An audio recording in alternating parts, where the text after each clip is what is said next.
ഈ വർഷം ആദ്യം തിരുവല്ലയിൽ നടന്ന മൈഗ്രേഷൻ കോൺക്ലേവ്. അതിനുശേഷം എൻ്റെ ഒപ്പമുള്ള ശ്രീ തോമസ് ഐസക് വലിയൊരു പ്രഖ്യാപനം നടത്തിയിരുന്നു. പത്തനംതിട്ടയിലെ യുവതീ യുവാക്കൾക്ക് തൊഴിൽ ഉറപ്പാക്കുന്ന പദ്ധതി. ആ പദ്ധതി പ്രഖ്യാപിക്കുക മാത്രമല്ല, ഇപ്പോഴിതാ 600 പേർക്ക് ജോലി ഇതിനോടകം ലഭിക്കുകയുണ്ടായി. ഇപ്പോൾ അദ്ദേഹം മറ്റൊരു പ്രഖ്യാപനം നടത്തുകയാണ്. ഈ വർഷം അവസാനത്തോടുകൂടി 5000 യുവതീ യുവാക്കൾക്ക് പത്തനംതിട്ടയിൽ തൊഴിൽ നൽകുമെന്ന്. അപ്പം അതിനെപ്പറ്റി കൂടുതൽ സംസാരിക്കാൻ തോമസ് ഐസക് കൂടെ ചേരുകയാണ്. ഈ 5000 പേർക്ക് ഈ വർഷം അവസാനം തൊഴിൽ, ഒരു വലിയ സന്തോഷമുള്ളൊരു പ്രഖ്യാപനം കൂടിയാണ് അങ്ങ് നടത്തിയിരിക്കുന്നത്. ശരിക്കും പറഞ്ഞാൽ കേരളത്തിൽ 20 ലക്ഷം പേർക്ക് ജോലി കൊടുക്കണം എന്നുള്ളതാണ് കേരള സർക്കാരിൻ്റെ ലക്ഷ്യം. അതിന് ഒത്തിരി പണി നടന്നിട്ടുണ്ട്. ഏറ്റവും പ്രധാനപ്പെട്ടത് ഒരു ഡിജിറ്റൽ പ്ലാറ്റ്ഫോമിൽ, DWMS എന്ന് പറയുന്ന ഡിജിറ്റൽ പ്ലാറ്റ്ഫോമിൽ ജോലി ആവശ്യമുള്ളവർക്കൊക്കെ രജിസ്റ്റർ ചെയ്യാം. പത്തനംതിട്ടയിൽ നിന്ന് 50,000 പേരുണ്ട്. കേരളം മുഴുവൻ എടുത്താൽ എത്രയാണോ 15-20 ലക്ഷം പേര് അപ്ലൈ ചെയ്തിട്ടുണ്ട്. മറുവശത്ത് തൊഴിൽ ദാതാക്കൾക്ക് ഞങ്ങൾക്ക് ഇന്ന യോഗ്യതയുള്ളവർ വേണം എന്നും പറഞ്ഞ് അവിടെ രജിസ്റ്റർ ചെയ്യാം. അപ്പോൾ തൊഴിൽ അന്വേഷകർക്ക് ഈ യോഗ്യതകൾ പരിശോധിച്ച് നോക്കിയിട്ട് ശമ്പളവും കാര്യങ്ങളും നോക്കി ഇഷ്ടമുണ്ടെങ്കിൽ അപ്ലൈ ചെയ്യാം. ഓൺലൈനായിട്ട് ഇൻ്റർവ്യൂ ഉണ്ടാവും. അവർക്ക് പാസ്സായാൽ അവർക്ക് ജോലി കിട്ടും. ഇതാണ് എൻ്റെ കൺസെപ്റ്റ്. പക്ഷേ ഈ ഡിമാൻഡും സപ്ലൈയും കൂട്ടുമുട്ടുന്നില്ല. തൊഴിൽ അന്വേഷകരും തൊഴിൽദാതാക്കളും തൊഴിലുണ്ട്, അന്വേഷകരും ഉണ്ട്, പക്ഷെ ഇവർ തമ്മിൽ കൂട്ടിമുട്ടുന്നില്ല. അത് പ്രശ്നം. കാരണം എല്ലാവർക്കും ഇങ്ങനെ ഓൺലൈനായിട്ട് അപ്ലൈ ചെയ്യാനും അന്വേഷിക്കാനും ഈ പാരാവാരത്തിനുള്ളിൽ തപ്പിയെടുക്കാനൊന്നും കഴിവില്ല. അപ്പോൾ ഫലത്തിൽ വിവരമൊക്കെ ഉണ്ട്, നൽകുന്നില്ല. അപ്പോൾ പത്തനംതിട്ട നടക്കുന്ന പരീക്ഷ വെച്ചാൽ ഇവർ രണ്ടുപേരെയും അടുപ്പിക്കാൻ വേണ്ടിയുള്ള ഒരു പ്രത്യേക പദ്ധതിയാണ്. അതിൽ നമ്മൾ ചെയ്യാൻ ശ്രമിക്കുന്നത് പല രീതിയിൽ ഇവരെ സമീപിച്ച് ഇന്ന തൊഴിലുകളുണ്ട്, നിങ്ങൾക്ക് താല്പര്യമുണ്ടെങ്കിൽ അവർക്ക് കൗൺസിലിംഗ് നടത്തി, അവർക്ക് ചില അഭിമുഖ പരിശീലനം നൽകി അവരെ നമ്മൾ ഇൻ്റർവ്യൂവിന് അയക്കും.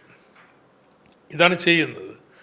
അങ്ങനെ ഇപ്പോൾ ഒരു 600ഓളം പേർക്ക് ജോലി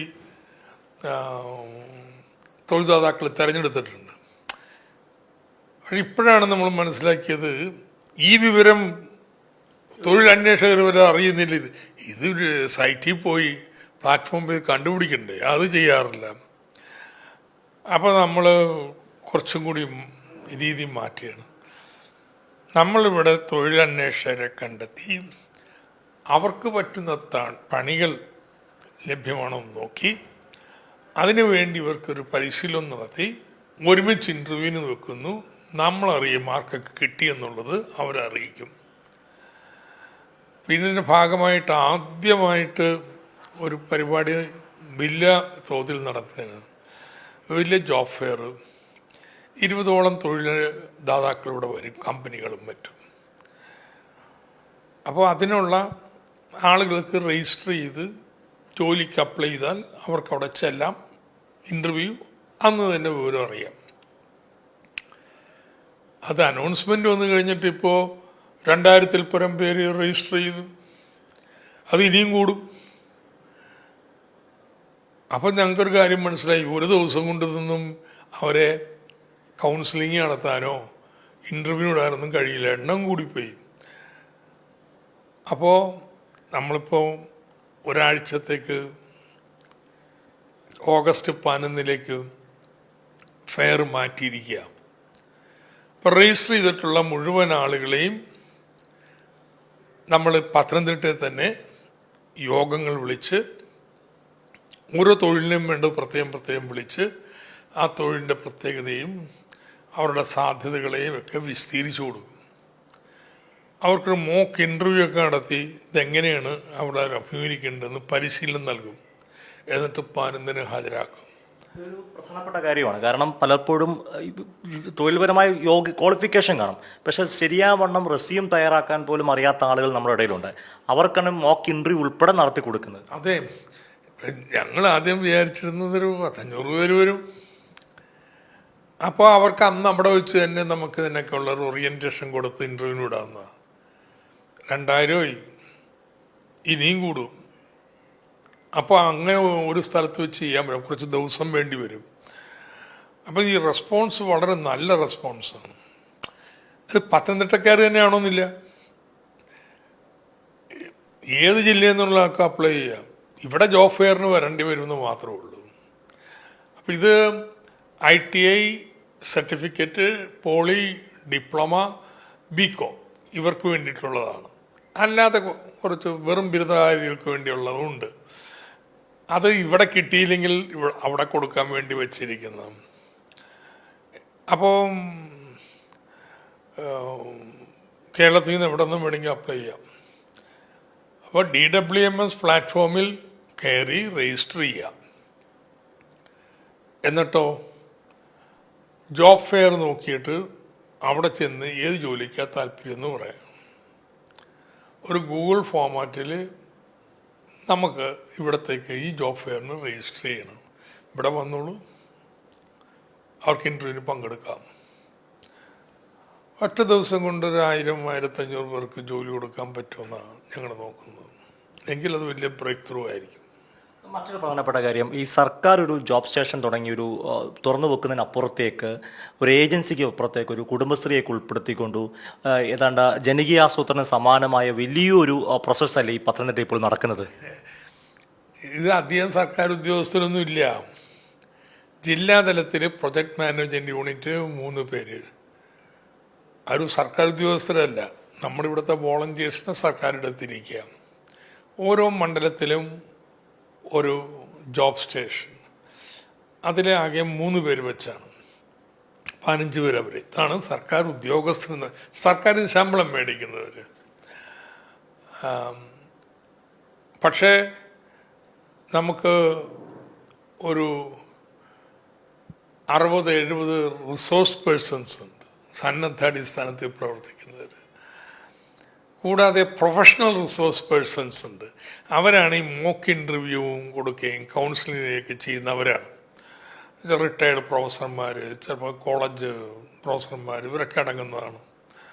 ആ പ്രൊഫഷണൽ ഗ്രൂപ്പ് വേറൊരു 60 പേരാണ്. ഒരു 120ഓളം പേര് സന്നദ്ധാടിസ്ഥാനത്തിൽ പണിയെടുക്കുന്നുണ്ട്. ഇത് കുറച്ചുകൂടി വിപുലമാവുമ്പോൾ നമ്മളെ എണ്ണം കൂടും. എൻ്റെ മനസ്സിലുള്ളത് പത്തനംതിട്ടയിലൊരു 300 സന്നദ്ധ പ്രവർത്തകർ ഇതിൽ പ്രവർത്തിയെടുക്കുന്നവരായിട്ടുണ്ടാവും. അപ്പം ഇതൊരു തുടക്കമാണ് കേട്ടോ.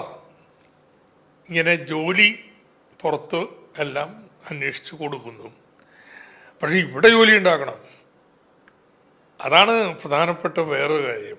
അപ്പം അതിന് സ്റ്റാർട്ടപ്പുകളും പുതിയ സംരംഭങ്ങളും ഒക്കെ പത്തനംതിട്ട വന്നം. ഇനി അഭ്യസ്ത വിദ്യരില്ലാത്തവർക്കും വേണമല്ലോ. കുടുംബശ്രീയുടെ K-Lift ഇവിടെയാണ് തുടങ്ങുന്നത്.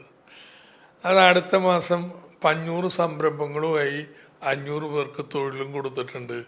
അതോടുകൂടി അതിൻ്റെ ലോഞ്ച് നടക്കുകയാണ്. കുടുംബശ്രീയുടെ കെയർ പ്രോഗ്രാമും ഇവിടെ തന്നെയുണ്ട്. കോളേജുകളുമായിട്ട് ബന്ധപ്പെട്ട് പഠിച്ചുകൊണ്ടിരിക്കുമ്പോൾ ഫൈനൽ ഇയറിന് സ്കിൽ ട്രെയിനിങ് കൊടുത്ത് അവർ ഇൻറ്റേൺസായിട്ട് കമ്പനികൾക്ക് നൽകുന്നതിനുള്ള പ്രോഗ്രാംസ്, ടാലൻ്റ് ആക്സിലറേഷൻ പ്രോഗ്രാംസും നമ്മൾ ആരംഭിച്ചിട്ടുണ്ട്. ഇങ്ങനെ വൈവിധ്യമാർന്ന പ്രവർത്തനങ്ങളെല്ലാം കൂടിച്ചേരുന്നതാണ് ഈ വിജ്ഞാന പത്തനംതിട്ട എന്ന് പറയുന്നത്. അപ്പോൾ അതിൻ്റെ ഒരു അടുത്തൊരു 3-4 മാസത്തിനുള്ളിൽ അതിൻ്റെ പൂർണ്ണതയിലേക്ക് വരും. അപ്പം ഞാൻ ഈ പറഞ്ഞാൽ 300-400 സന്നദ്ധ പ്രവർത്തകർ പ്രവർത്തിക്കാനായിട്ടുണ്ടാവും. അങ്ങനെ ഇത്രയും ആളുകളൊക്കെ വീട്ടിൽ കൊണ്ടുപോയി കാണുക, അവരെ കൊണ്ടുവരിക, അവർക്ക് ഉപദേശം കൊടുക്കുക, ധൈര്യം കൊടുക്കുക, ഇൻ്റർവ്യൂവിന് വിടുക, ഇതൊക്കെ ചെയ്യാൻ കുറച്ച് പേര് വേണം. നമ്മൾ പിന്നെ ഒരു പ്ലാറ്റ്ഫോം ഉണ്ട്, അവിടെ തൊഴിലാക്കേണ്ട വിവരങ്ങളൊക്കെ ഉണ്ട്. കയറി ചെന്ന് നോക്കി പറ്റുന്നിടത്തൊന്നും പറഞ്ഞാൽ വരത്തില്ല. വന്നാൽ തന്നെ ഇൻ്റർവ്യൂവിന് പോകുമ്പോൾ അവിടെ പോകും. അപ്പം അതിനൊരു ഓറിയൻറ്റേഷനൊക്കെ നൽകും. അതുകൊണ്ട് ഇത് മറ്റ് ജില്ലകളിൽ നിന്നുള്ള വ്യത്യാസം ഇതാണ്. ഇത് വിജയിക്കുകയാണെങ്കിൽ നമുക്ക് അടുത്ത മാസം അറിയാമല്ലോ, ഈ ജോബ് ഫെയറോട് തന്നെ കാര്യങ്ങൾ വ്യക്തമാവും. മറ്റേ രസം എന്ന് പറഞ്ഞാൽ വീട്ടിലിരിക്കുമ്പോൾ വീട്ടിൽ പോയി ചോദിക്കുവാണ് ജോലി വേണോ, ജോലി വേണോ, അങ്ങനെ ഇവരെ ഫോൺ ചെയ്ത് ഇപ്പം ഞങ്ങൾ നോക്കിയപ്പോഴേ ഇവിടെ 50,000 പേര് രജിസ്റ്റർ ചെയ്തിട്ടുണ്ട്. ഇപ്പോൾ ഉള്ള ജോലികളെല്ലാം എടുത്ത് ലിസ്റ്റ് ചെയ്ത് ഇപ്പം ഇവരുടെ യോഗ്യതയും ജോലിക്ക് വേണ്ടും തമ്മിൽ മാച്ച് ചെയ്യുന്നുണ്ട്. ഇപ്പോൾ ഒരു 3.5 ലക്ഷം മാച്ചിങ് കേസ് ഉണ്ട്. അപ്പോൾ ഈ 50,000 പേരെ ഇങ്ങനെ മാച്ച് ചെയ്തിട്ടുള്ളവരൊക്കെ വിളിക്കുകയാണ്, അന്ന് അപ്ലൈ ചെയ്തല്ലോ, ജോലി വേണോ, ഇതെങ്ങനെ ജോലിയുണ്ട്, ഇഷ്ടമാണോ, എനിക്ക് ജോബ് സ്റ്റേഷനിൽ ചെല്ല്. അതിനുവേണ്ടി കോൾ സെൻറ്റർ സ്ഥാപിക്കുകയാണ്. അവർ വിളിക്കും. ആ പണി ആരംഭിച്ചിട്ടുണ്ട്.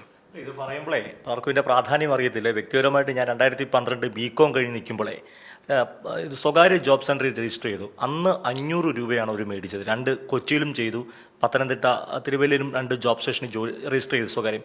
500 രൂപ വെച്ച് മേടിക്കുകയും കൊച്ചിക്കാർ ഒരു ഇൻ്റർവ്യൂവിന് വിളിച്ചിട്ട് ഒരു കാര്യമായ പ്രയോജനമില്ലായിരുന്നു. പിന്നീട് അവർ വിളിക്കുകയോ എടുക്കുകയോ ചെയ്തില്ല. അപ്പോൾ കൊച്ചി വരെ പോയി, പത്തനംതിട്ടയിൽ നിന്ന് കൊച്ചി വരെ പോയാണ് 500 രൂപ മുടക്കി അന്ന് രജിസ്റ്റർ ചെയ്തത്. ഇപ്പോഴിതാ സൗജന്യമായിട്ട് വെരിഫൈഡ് ആയിട്ട് ഗവൺമെൻറ് KDISC ഉൾപ്പെടെയുള്ള വിശ്വസിക്കാൻ പറ്റും, പ്രത്യേകിച്ച് മുൻ ധനകാര്യമന്ത്രിയായിരിക്കും അങ്ങ് ഉൾപ്പെടെയുള്ളവർ ചെയ്യുന്നത്. അതൊരു സമാനതകളില്ലാത്ത ഒരു സംഭവമായിരിക്കും, മുൻമാതൃകയില്ലാത്ത. അപ്പോൾ അത് നമ്മൾ ഇവിടെ ശ്രമിക്കുന്നത്, ചിന്തിക്കുന്നതും ഇത് കഴിഞ്ഞ് ഫോർമൽ ട്രെയിനിങ്, സ്കിൽ ട്രെയിനിങ് ഒക്കെ പലർക്കും വരും. അതിന് ചിലവുണ്ട്. അത് നമ്മുടെ പഞ്ചായത്തിൻ്റെ ഫണ്ട് വെച്ച് കൊടുക്കാൻ പറ്റുമോ, അല്ലെങ്കിൽ കേരള ബാങ്കിൽ നിന്ന് വായ്പ മേടിച്ചു കൊടുക്കാൻ പറ്റുമോ, ഇതിനൊക്കെയുള്ള പരിശ്രമങ്ങളാണ്. ഈ ടാർഗറ്റ് ഗ്രൂപ്പ് നമ്മുടെ വിദ്യാർത്ഥികൾ, യുവജനങ്ങളാണ്. അവരങ്ങോട്ട് ചെല്ലുക എന്നുള്ളതാണ്. ഖരഗ്പൂർ IITയുടെ വളരെ രസകരമായിട്ടുള്ള പ്രോഗ്രാം, നിങ്ങൾ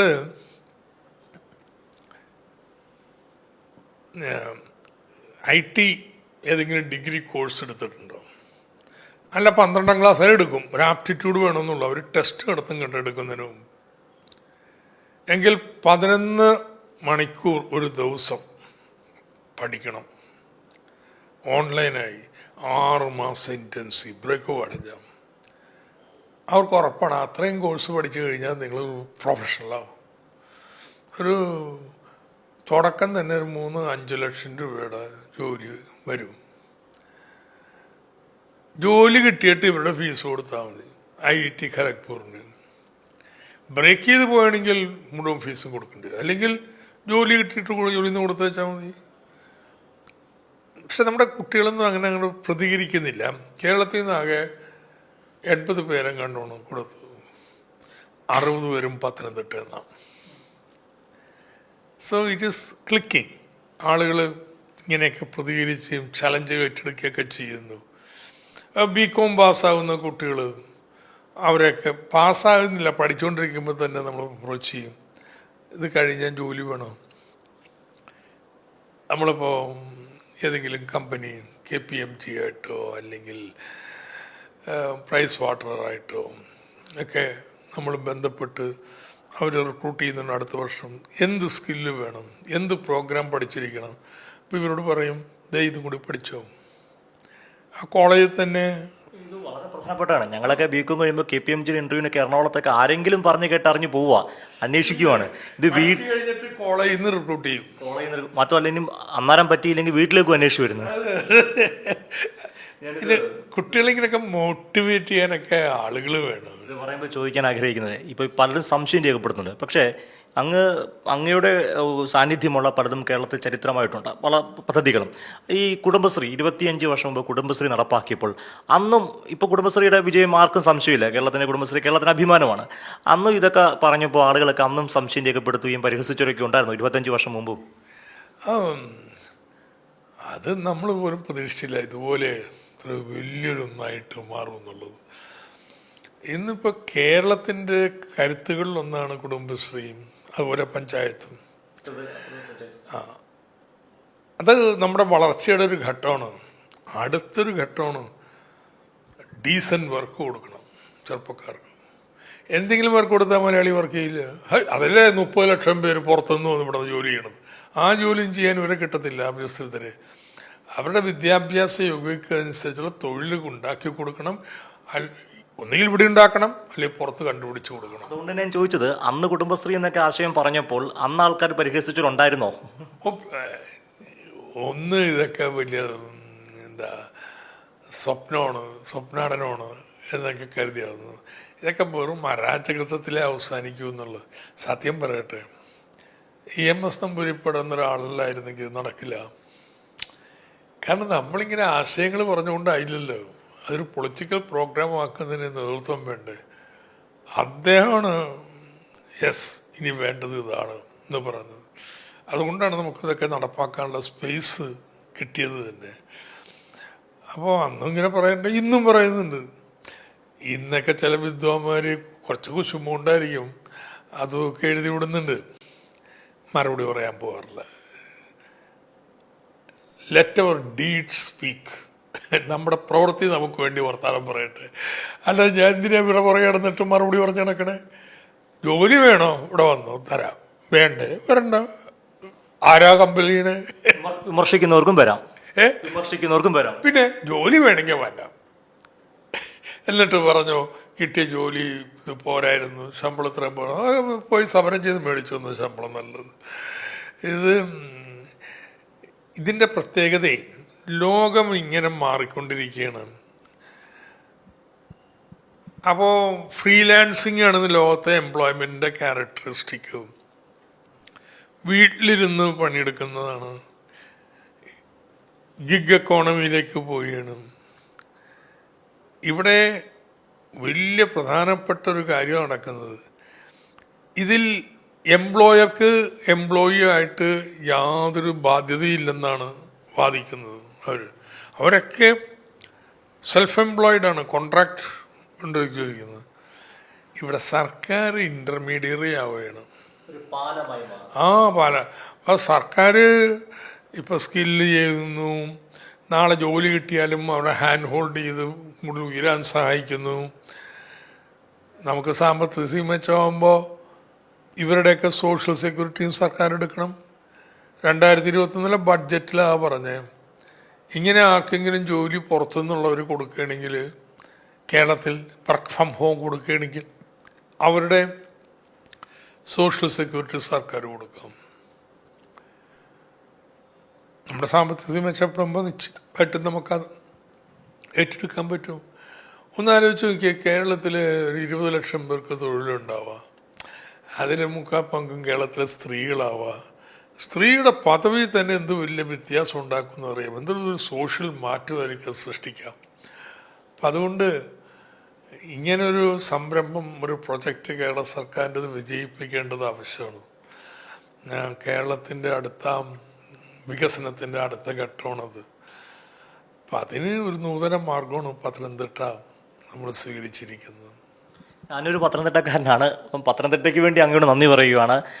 തോമസ് ഐസക് പറഞ്ഞ പ്രവൃത്തി സംസാരിക്കും അല്ലേ, ഇതുവരെ പ്രവർത്തിച്ചത് തന്നെയാണ് അദ്ദേഹം പറയുന്നത്. അത് തന്നെയാണ് ഇനിയും ജോബ് ഡ്രൈവും വലിയ വിജയമാകട്ടെ എന്ന് ആശംസിക്കുന്നു. പത്തനംതിട്ട ക്യാമറമാൻ അഖിലേഷ് കുടുംബോടൊപ്പം സുജിത് ടി ബാബു, കൈരളി ന്യൂസ്.